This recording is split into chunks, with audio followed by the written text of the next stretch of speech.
queridos irmãos, queridas irmãs. Hoje é a festa de Santa Brígida, que é uma matrona, quer dizer, uma mãe de família que, vivendo uma vida profundamente dedicada a Deus e à oração, então ela se santificou e é um modelo para nós de uma dona de casa, de uma mãe e também um modelo de uma pessoa que soube agradar a Deus. Então, para vocês que são mães ou para vocês que são professores, vale a pena nós hoje pegarmos o exemplo de Santa Brígida. Porque muitas vezes hoje em dia nós não temos uma referência boa para nós dizermos, olha, esse aqui é o modelo de uma mãe de família, de uma esposa, ou de uma professora, de uma educadora, que na verdade todas as mães deveriam ser educadoras, porque Deus confiou a missão, essa missão bonita, maravilhosa, de educar os filhos às mães. E é através das mães que as crianças recebem a religião. Então nunca você vai ver, por exemplo, um padre, um religioso, ou mesmo uma religiosa, que não tenha aprendido a viver voltada para Deus, se ela não recebeu isso da sua mãe. Então, a educação mais básica, as coisas mais simples, como por exemplo, a forma de tratar os outros, a reverência que nós temos que ter, a educação que nós temos que ter para com as autoridades, para com as pessoas importantes, ou para com as coisas de Deus, tudo isso a pessoa tem que aprender da mãe. Então é claro que é muito importante a missão também do pai de família. Mas hoje especificamente nós queremos mostrar a beleza e a importância de uma mãe ou de uma educadora na vida da sociedade. Então, para isso, nós vamos explicar essa leitura dessa missa de hoje, que é a leitura do livro dos Provérbios, no capítulo 31. Então, depois, se você quiser pensar mais sobre essa palavra, você veja lá na sua Bíblia, procura lá, Provérbios, capítulo 31, e aqui você vai ver, nessa leitura, como que Deus já colocou nessa palavra das Escrituras toda a explicação do que deve ser a figura da mãe de família. Então, especificamente hoje, falando de Santa Brígida, então nós devemos compreender que essa pessoa, essa mulher, foi realmente um exemplo de uma mãe. Então, ela teve 8 filhos, ela ficou viúva, ela sofreu muitas perseguições, mesmo lá onde era a sua terra natal, na Suécia. E por causa disso mesmo, ela veio viver em Roma, porque ela queria estar mais perto do Papa. Então aqui também é importante a gente ver essa virtude de nós amarmos a igreja e amarmos o Papa. Então sempre nós estamos ensinando isso, e justamente nesses tempos em que nós não temos um verdadeiro Papa, mas temos pessoas ali que estão ocupando a igreja, estão ocupando a sede apostólica para fazer mal para a igreja católica e destruir a fé das pessoas, então mais ainda nós temos que ter amor ao Papa e pedir à igreja, como Santa Brígida, que nos ajude para nós termos um Papa e para nós podermos restaurar a fé católica. Então, Santa Brígida também, modelo de fé católica. Por isso que diz aqui, ó, quem encontrará uma mulher forte? Então, veja, muitas vezes a gente fala assim, que a mulher é o sexo frágil. E, de fato, a mulher, muitas vezes, é frágil. Por quê? Porque ela se deixa levar pelas opiniões dos outros. Então, uma mulher forte não é uma mulher que faz academia, né, que fica ali querendo ficar forte no corpo. Aqui a Bíblia está falando que uma mulher forte é uma mulher que é forte na sua alma. E, portanto, essa força dessa mulher é que muitas vezes vai mudar os rumos da história. Então, se você lembra das grandes santas, não só a Virgem Maria, Mãe de Deus, mas todas essas grandes santas da história da igreja, elas foram mulheres fortes.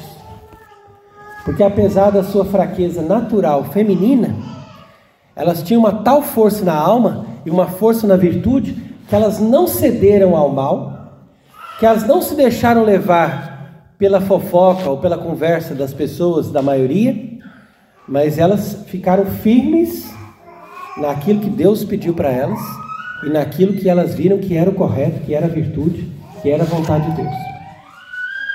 Então isso aqui é a primeira coisa, a força da mulher. Então diz aqui, olha, que o seu preço é mais valioso do que as coisas mais raras que você traz do outro lado do mundo. Então por isso que está dizendo nesses termos, para mostrar que é difícil encontrar uma mulher virtuosa, mas que quando essa mulher é forte e é virtuosa, ela tem um preço inestimável. Depois diz aqui, nessa passagem belíssima do livro dos Provérbios, que o seu marido põe a sua confiança nela, né? Confie nele, cor viri sui. Então não é que o seu marido confia, mas o coração do seu marido confia. Então é uma maneira de falar para mostrar que lá na intimidade da alma, esse marido, esse seu esposo, tem a certeza de que ela está sempre fazendo bem, está sempre ajudando, está sempre fazendo as coisas que são para o melhor. Então isso daí também é algo impressionante, né? Como que a pessoa adquire essa confiança e essa sintonia entre um e outro. Então isso aí também é algo raro hoje em dia, porque muitas vezes os maridos não confiam nas suas esposas não confiam no seu marido. E essa falta de confiança vem justamente dessa falta de sintonia com a vontade de Deus. Por quê? Porque se são duas pessoas que estão ali construindo uma vida no casamento, mas cada um buscando os seus interesses, então é claro que não é para confiar, né? Porque cada um vai buscar o que quer. Agora, se são duas pessoas com o mesmo interesse de agradar a Deus e de fazer a vontade de Deus, então ali já não são dois, como diz a Escritura, mas são uma só alma. E se esse casamento se torna uma só alma, então esse casamento também se torna uma força para a igreja. Porque a igreja também tem que ser uma só alma. E como que a igreja se torna uma só alma? Quando todos se respeitam e quando todos se amam, procurando fazer a vontade de Deus.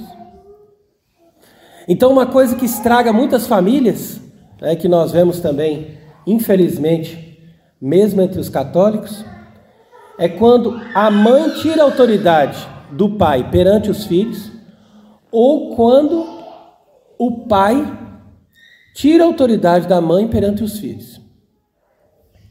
Então quer dizer que os filhos ficam repartidos porque o pai fala mal da mãe e a mãe fala mal do pai. E os filhos têm que ficar ali. Às vezes a criança tem 5, 6 anos de idade e ele tem que ficar ali administrando para quem que eu vou dar minha atenção, para quem que eu vou amar mais. Não, vou defender meu pai, vou defender minha mãe. Imagina como isso é ruim. Depois a pessoa não sabe ter essa estrutura e se comportar bem no próprio casamento, porque ela já não aprendeu dentro da própria família a viver nessa harmonia que vem do pai e da mãe. Então, a esposa com o esposo, eles têm que ter uma unidade antes de querer fazer a família ou comunicar as coisas para os filhos. E se eles já têm os filhos e eles não chegam num acordo, eles têm que viver esse acordo fora da presença dos filhos. Para depois que eles chegam num acordo, aí eles continuam ali na casa, cada um com a sua autoridade. E assim também é na igreja. Não tem sentido, por exemplo, um bispo falar mal de um padre que está ali trabalhando com ele, que está tirando a autoridade da própria igreja. E vice-versa. Quer dizer, uns trabalham com os outros e pelos outros. Imagina se o bispo tira a autoridade de um padre perante os fiéis, ou se o padre fala mal do bispo ou fala mal do papa perante os fiéis. Então a igreja nunca vai ter autoridade verdadeira, porque uns estão destruindo os outros, e ali vira um reino dividido. Então a unidade da igreja começa na unidade do lar. E na unidade do lar a gente já vê da onde que vem a autoridade, que a autoridade vem de Deus. Então por isso que diz aqui que o coração do seu marido confia na sua mulher. Não é só ele que confia, mas o coração. Por quê? Porque o coração é o centro da vontade. Então o marido, lá no centro da sua vontade, ele sabe da onde que vem a sua autoridade e sabe também que a sua esposa está trabalhando junto com ele, naquela sintonia de vontade, de pensamento, para agradar a Deus. Porque todos devem viver para agradar a Deus, não para construir um reino próprio, mas para fazer a vontade de Deus e para que nós tenhamos harmonia na sociedade e na igreja. Então, uma outra passagem que eu acho muito bonita aqui, depois você pode ler, porque tem muitas passagens simbólicas e muitas frases aqui que têm um sentido muito bonito, mas aqui nessa leitura diz que a lâmpada dessa mulher não se extingue mesmo durante a noite. Então a lâmpada significa a vigilância, a sobriedade daquela pessoa. Então imagine, por exemplo, antigamente eles não tinham energia elétrica, então eles tinham que manter o fogo ali. O fogo você mantinha com um pouco de óleo, e muitas vezes a pessoa deixava faltar o óleo, e aquela lâmpada apagava durante a noite, e de manhã todo mundo ia lá para tentar fazer o fogo de novo, para poder manter a luz na hora que chegasse a noite. Então hoje em dia a gente tem energia elétrica, a gente não pensa nisso, mas se um dia faltar energia elétrica, nós vamos ter que ficar preocupados e falar assim, não, mantenha aí o fogo, mantenha aí tudo certinho, porque nós não podemos ficar sem luz. E da mesma forma, na nossa vida espiritual, essa luz significa a luz da alma.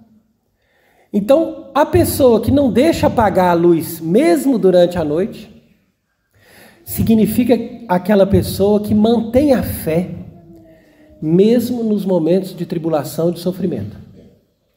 E quando ela vê que tudo está difícil e que as coisas estão escuras, né, como se fosse noite, olha, não estou conseguindo perceber nada, tudo está muito escuro, muito difícil, mas a luz da fé está ali iluminando o coração. Então isso também é a função da dona de casa. A gente fala dona de casa porque ela é senhora. Dona significa senhora. Então quer dizer, a mulher que tem essa dignidade de senhora, de dona da sua casa e que administra sua casa com sabedoria. Isso, infelizmente, falta nos nossos dias. Há muitas mulheres que preferem trabalhar fora. Mas quando você trabalha fora, você perde a possibilidade de educar os seus filhos. Porque ninguém pode educar os seus filhos a não ser você mesmo. Por mais que tenha bons professores, por mais que tenha a sua mãe, ou a sua tia, ou a pessoa que ajuda, ninguém é melhor educadora do que a própria mãe. E educar um filho é a coisa mais importante que nós fazemos nessa vida. Porque a partir dali, essa pessoa sabe o que são os valores, quais são as coisas que nós devemos valorizar e o que é que nós devemos fazer da nossa vida. Então, o exemplo das mães que não trabalham, mas que administram as suas casas, é um exemplo importante. Agora, se a mãe trabalha, também não é um pecado, mas ela tem que saber que o principal é a casa. E ela tem que também saber se vestir, se comportar perante a sociedade. Porque tem mulheres, infelizmente, que são casadas, têm filhos e se vestem como prostitutas. E se colocam nas ruas como prostitutas. Quando que, na verdade, as mulheres antigamente sempre prendiam o cabelo, sempre faziam questão de não colocar muita maquiagem, salto alto, essas coisas, nem roupas que aparecem o corpo, para poder dizer, não, eu me preservo para o meu marido. Agora, se a pessoa sai de casa com vestes que chamam a atenção dos homens, então o que essa pessoa está procurando? Ela está agradando o marido, está agradando a Deus, ou ela está querendo agradar os outros homens? E aí ainda diz assim, não, mas se eu não ficar bonita, meu marido vai ser atraído por outras mulheres. Não, mas aí é um problema dele. É ele que está errado. Você não pode curar a doença dele ficando mais doente. Percebe? Você tem que curar a doença dele, mostrando para ele, ó, nós temos um compromisso com Deus ou não temos? Porque não adianta, como as pessoas fazem hoje em dia, querer salvar um casamento que já não existe. Se o casamento está em união com Deus e é vivido como sacramento, aí é uma coisa. Agora, se a pessoa vive aquilo ali como simplesmente atração de desejos, aí essa pessoa está investindo num buraco sem fundo. É a mesma coisa que você querer construir uma casa num buraco que não tem alicerce. Nunca aquela casa vai terminar e todo o dinheiro que você vai gastar você vai perder. Então isso não adianta. O certo é, ou você resolve isso antes de casar e põe bem certinho quais são os compromissos do matrimônio, você vai viver isso com Deus ou não? Vamos fazer uma aliança com Deus ou não? Você vai ser honesto comigo e com Deus ou não? Vai. Então, isso é o sacramento do matrimônio. Agora, se não resolveu antes de casar, tenta resolver depois. E tenta fazer com que a pessoa corresponda no mínimo, né? Que é essa fidelidade de mostrar ali que nós estamos trabalhando para Deus e não trabalhando para o nosso próprio prazer. Então, a partir desses conceitos, aí a pessoa vence a guerra. Porque hoje em dia, para você manter um casamento e para você manter a sua família, é uma grande batalha, porque o mundo não quer o bem. O mundo hoje em dia quer destruir todas as coisas que são de Deus. Então é importante que vocês, através de famílias santas, como foi a família de Santa Brígida, inclusive Santa Brígida teve entre os seus 8 filhos, ela teve 4 que foram religiosas, e mais 2 que foram sacerdotes, e os outros 2 casaram. Então quer dizer que Santa Brígida educou seus filhos na fé católica, e esses filhos corresponderam com a vocação. E por isso, a igreja canonizou Santa Brígida para mostrar, olha, esse é um modelo de mãe, esse é um modelo de uma mulher piedosa, de uma mulher santa. Inclusive, uma coisa que eu acho bonito é que quando ela se casou com seu marido, eles falaram assim, quantos filhos nós vamos ter? Então eles falaram assim, não, podemos ter 8. No dia que eles tiveram o 8º filho, a partir dali eles viveram a castidade. Falaram assim, não, já está bom, já temos 8 filhos, agora você dorme num quarto, eu durmo no outro, vivamos a castidade. Então quer dizer, mesmo num casamento, a pessoa valorizando a castidade, a pessoa percebe que o valor fundamental não é o prazer. Por mais que eles tinham amor e eles tinham uma proximidade um do outro, eles souberam se respeitar para mostrar que a dignidade do corpo e a santidade dessa vida diante de Deus é mais importante do que a própria manutenção do casamento. Então foi assim que Santa Brígida se santificou, depois ela ficou viúva e o seu marido também morreu em grande odor de santidade. Então hoje a gente propõe o exemplo dessa família, o exemplo dessa grande santa, lutadora, que viveu em oração pela igreja, e nós hoje pedimos a Deus, pelas mães especificamente, pelas donas de casa e também pelas professoras, sabendo que daqui a alguns dias também nós vamos celebrar a festa de Santa Teresa de Jesus, grande santa reformadora do Carmelo, que é patrona de todas as mestras, de todas as professoras, aquela que é um exemplo de educadora também, como madre superiora de conventos, que educou aquelas religiosas, aquelas virgens, na fé e na santidade. Então busquemos o exemplo de Santa Teresa, o exemplo de Santa Brígida, o exemplo de santas mulheres, e não deixe a sua lâmpada se apagar durante a noite. mas mantenha a força de Deus, a força da oração, a força da sua alma, para que nenhum ataque do inimigo e nenhuma tentação possa destruir o carisma, a graça e a verdadeira beleza, não a vaidade, mas a verdadeira beleza, como diz aqui em Provérbios 31, né, que a beleza da vaidade é fugaz, essa acaba. Mas a mulher que teme o Senhor, essa sim nós devemos louvar. Então que seja louvada a mulher santa e que através de mulheres santas nós possamos restaurar a igreja e a sociedade. Amém.